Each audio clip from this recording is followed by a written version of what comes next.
Say what's up? My name is Mark Centelius, and today I'm very excited to tell you a few things about feedback. I'm going to walk you through 4 main aspects of feedback, of things that you need to consider when seeking feedback. But before I do so, you may ask yourself, who is this guy and why should I care? Why should I listen to him? Well, over the past 12 plus years, I've been very fortunate and blessed to have held more position of increasing responsibilities than I've had years of experience. And it is because of many things that I've learned and applied to my life. And my goal is to share my experiences with you in the hope that you might find some of them valuable. So when you think about feedback, what do you think about? What is feedback? You know, one of the general definition of feedback is information about reaction to a product or a person's performance of a task used as a basis for improvement. You know, Bill Gates says that we all need people who will give us feedback. That's how we improve. I myself look at feedback like a mirror. You know, something that allows us to see things that we wouldn't have otherwise.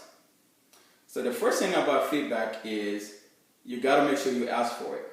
You know, there are organizations that it is part of the process where they give people feedback, but there are some other organizations that's not part of the process. So you as an individual who's looking into improving yourself, you got to make sure that you seek feedback, you ask for it.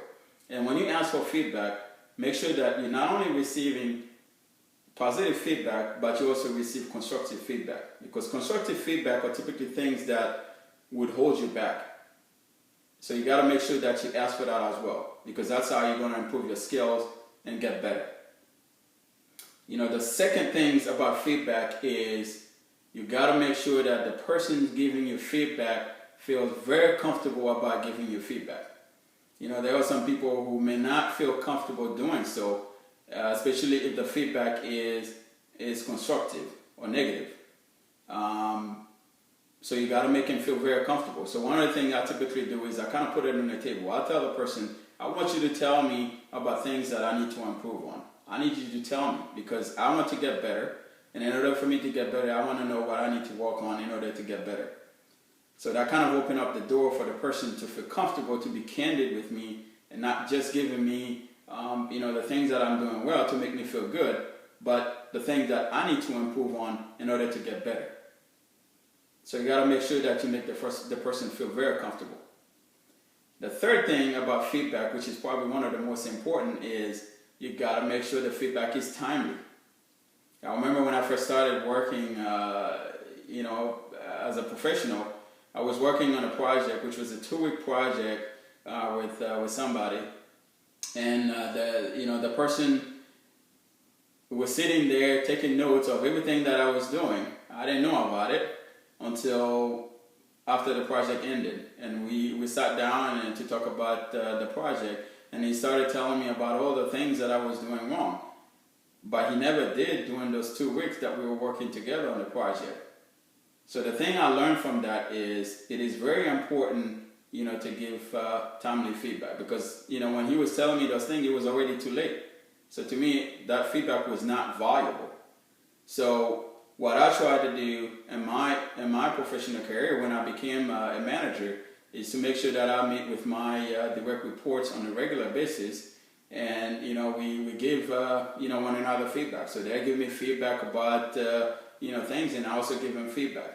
I make sure that I give them positive feedback and also constructive feedback. Things that they need to work on in order to get better.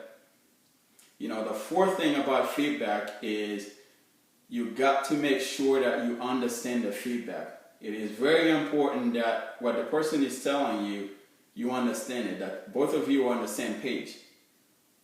So make sure that you ask for clarifying questions. If the person tells you something that you don't really understand, make sure you ask questions.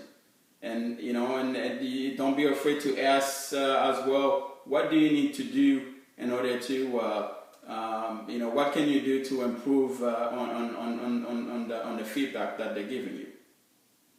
So to summarize, there are 4 main aspects of feedback that you need to consider. The first one is you got to make sure you ask for it, and not only ask for it, but make sure you receive not only positive but constructive feedback. The second one is you got to make sure that you make the person feel very comfortable to give you constructive feedback. And the third one, you got to make sure that the feedback is timely. Make sure that you give and receive timely feedback. And the fourth one is you got to make sure that you understand the feedback that you're receiving. I hope you like this video.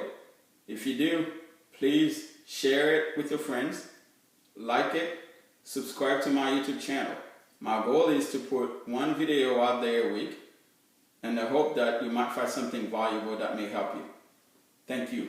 Be blessed.